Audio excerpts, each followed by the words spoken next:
यो कैसे आप सभी लोग, वेलकम बैक टू हमारे YouTube चैनल शिक्षा दीक्षा में। आज हम देखने जा रहे हैं मुहावरे एवं लोकोक्तियाँ। तो चलो इन मुहावरे एवं लोकोक्तियाँ को देखते हैं। तो यहाँ पर दिया है लोकोक्तियाँ एवं मुहावरे, ठीक है। तो चलो देखें। मुहावरे लोक मानस की चिर संचित अनुभूतियाँ हैं। इनके प्रयोग से भाषा की सजीवता की वृद्धि होती है, यानी कि सजीवता जो है उसकी वृद्धि होती है। मुहावरे भाषा के प्राण है, यानी कि मुहावरे भाषा के प्राण है। ये किसने कहा है? डॉक्टर मनोहर लाल गौड़ जी ने इस कथन को कहा है। इसी प्रकार मुहावरा कोई भी ऐसा वाक्यांश जिसका शब्दार्थ ग्रहण न करके कोई विलक्षण अर्थ ग्रहण किया जाता हो, वह मुहावरा कहलाता है। ठीक है। मुहावरा किसे कहते हैं? तो इसको हमने देखा है कि जो शब्दार्थ ग्रहण न करके कोई विलक्षण अर्थ ग्रहण किया जाता हो, यानी कि जो भी विलक्षण ग्रहण किया जाता है उसी को हम क्या है, मुहावरा कहते हैं। लोकोक्तियाँ क्या है? लोकोक्तियाँ किसे कहते हैं उसको बस देख लेते हैं। यह वास्तव में वह तीखी युक्त है।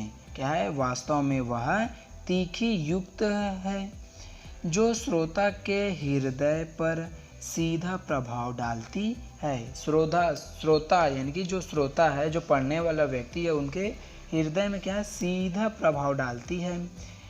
इसे आहवात, प्रवाद, वाक्य, जनश्रुति आदि नामों से भी संबोधित किया जाता है। ठीक है। तो इनके कौन कौन से नाम हैं उनको भी देख लिए हमने। आगे देख लेते हैं। मुहावरा और लोकोक्तियाँ में अंतर क्या है? मुहावरा और लोकोक्तियाँ में अंतर देख लेते हैं। मुहावरा वाक्यांश है और इसका स्वतंत्र रूप से प्रयोग नहीं किया जा सकता। स्वतंत्र रूप से क्या है, इसका प्रयोग नहीं किया जा सकता। लोकोक्तियाँ संपूर्ण वाक्य है। क्या है? लोकोक्तियाँ जो है वो संपूर्ण वाक्य है और इसका प्रयोग स्वतंत्र रूप से किया जा सकता है, लेकिन इसका जो प्रयोग है वो स्वतंत्र रूप से किया जा सकता है। जैसे कि यहाँ पर एक उदाहरण देख लेते हैं। होश उड़ जाना मुहावरा है, यानी कि होश उड़ जाना ऐसा कहेंगे तो ये क्या है, एक मुहावरा है। लेकिन वहीं अगर बकरे की माँ कब तक खैर मनाएगी, ये क्या है, लोकोक्तियाँ है। क्या है? लोकोक्ति है। इसी प्रकार आगे देख लेते हैं। समानता के बारे में देख लेते हैं। तो पहला है, दोनों ही भाषा शैली में को सरस एवं प्रभावशाली बनाते हैं। क्या है? दोनों ही भाषा शैली को क्या है, सरस एवं प्रभावशाली बनाता है। दूसरा है, दोनों ही गंभीर और व्यापक अनुभव की उपज है। क्या है? दोनों ही गंभीर और व्यापक अनुभव की क्या है, उपज है। तीसरा है, दोनों ही विलक्षण अर्थ प्रकट करते हैं। ठीक है। दोनों ही विलक्षण प्रकट करते हैं, अर्थ प्रकट करते हैं। उसी प्रकार चौथा देखें, दोनों में प्रयुक्त शब्दों के स्थान पर पर्यायवाची या समानार्थी शब्दों का प्रयोग नहीं होता है, यानी कि पर्यायवाची और या कह सकते हैं कि समानार्थी शब्दों का क्या है, प्रयोग नहीं होता है। उसी प्रकार चौथा है, दोनों की सार्थकता प्रयोग के बाद सिद्ध होता है। दोनों की प्रयोग होने के बाद ही यह सिद्ध हो पाता है। ठीक है। इसी प्रकार हम कुछ मुहावरा देखते चलते हैं। तो इस तरह से देख लेते हैं। पहला है कान लगाना, अर्थात ध्यान देना। जैसे कि हम कभी भी बोलते नहीं है कि सुनो, मेरा बात को कान लगाकर सुनना है, अर्थात ध्यान लगाकर सुनना होता है। उसी प्रकार कान खड़े करना, चौकन्ना होना। उसी प्रकार आँख लगाना, निगाह रखना। आँखें लगाना है अर्थात निगाह रखना कहलाता है। आँख खुलना क्या है, सजग होना। क्या है, आँख खुलना को क्या है, सजग होना कहेंगे। गांठ का पूरा मालदार, क्या है, मालदार कहेंगे। उसी प्रकार चमड़ी जाए पर दमड़ी ना जाए, उसे हम बहुत कंजूसी कहेंगे। अर्थात गुड़ गोबर कर देना उसको क्या कहेंगे, बना बनाया काम बिगाड़ देना। ठीक है, यानी कि हम जैसे कभी न कभी कहे होंगे कि तुमने पूरा गुड़ गोबर करके रख दिया, अर्थात वो पूरा काम जो बना बनाया काम होता है उसे क्या है, पूरा खराब कर देना। हथियार डाल देना, अर्थात हार मान लेना। जैसे कि कहीं भी युद्ध होता है तो उसमें क्या है, हार मान लेता है। जैसे पुराने समय में जो युद्ध होता था तो उसमें क्या है, हथियार डाल देते थे, तो उसको क्या कहते हैं, हार मान लेना। आग लगने पर कुआं खोदना, अर्थात संकट के समय बचाव के लिए सोचना।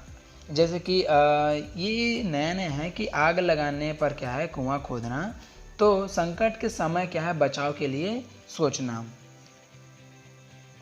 उसने तो मेरी आंखें खोल दी, अर्थात भ्रम को दूर करना। यानी कि जैसे कि हम किसी को समझाते हैं तो बोलते हैं कि उसने तो मेरी आंख खोल दी, अर्थात कि उनका जो भ्रम रहता है उनको हमने दूर कर दिया।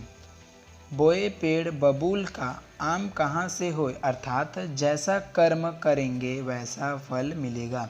ये हम जीवन में क्या है, ये सुनते ही आते हैं कि जैसा कर्म करोगे वैसा फल पाओगे, लेकिन हमें ये बोला जाता है जैसा कर्म करोगे वैसा फल पाओगे, लेकिन ये नहीं बोलता पाए पेड़ बबूल का आम कहाँ से हो। ये कहीं ना कहीं आप कम ही सुन पाओगे।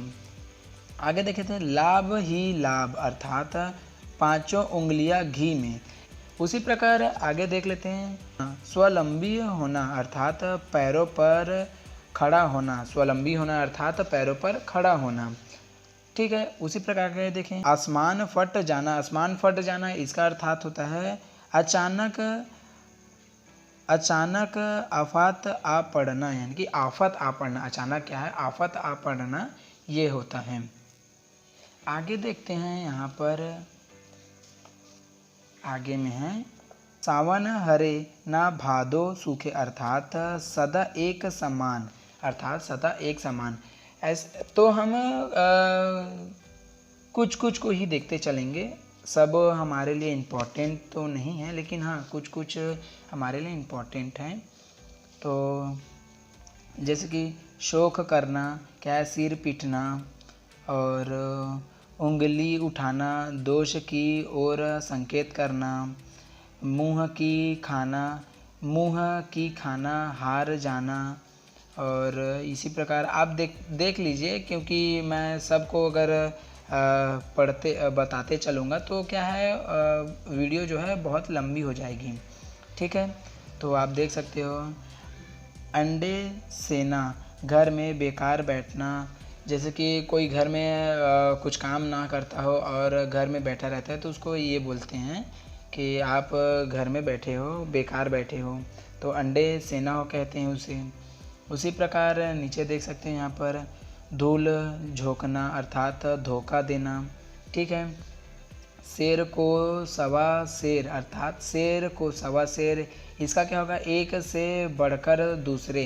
यानी कि हम बोलते नहीं है कि एक से बढ़कर दूसरे, तो अर्थात शेर को सवा शेर। तो यहाँ पर है आगे, अंधों में काना राजा, अर्थात गुणहीनों के बीच एक गुणवान व्यक्ति। ठीक है, उसी प्रकार दांत काटी रोटी, गहरी दोस्ती। इस तरह से क्या है, आप मुहावरा देख सकते हैं। यहाँ पर अंडे सेना, ये तो हमने देख लिया है। एक पर पत्थर पड़ना, बुद्धि भ्रष्ट होना। जूतम पैजार, लड़ाई झगड़ा होना। उसी प्रकार आगे देखते चलेंगे, घुटने टेकना, हार मान लेना। क्या है, कान का कच्चा होना, सुनी। कान का कच्चा होना, सुनाई बातों पर विश्वास करना। इसी प्रकार घड़ी में तोला, घड़ी में माशा, घड़ी में तोला, घड़ी में माशा, जरा सी बात पर खुश और नाराज होना। तो चलो साथियों, आज के लिए बस इतना ही। मिलते हैं अगली वीडियो में। आपको ये वीडियो अच्छी लगे तो लाइक कर दीजिएगा, सब्सक्राइब कर दीजिएगा और शेयर कर दीजिएगा। तो मिलते हैं अगली वीडियो में, तब तक के लिए जय हिंद, जय भारत, जय छत्तीसगढ़।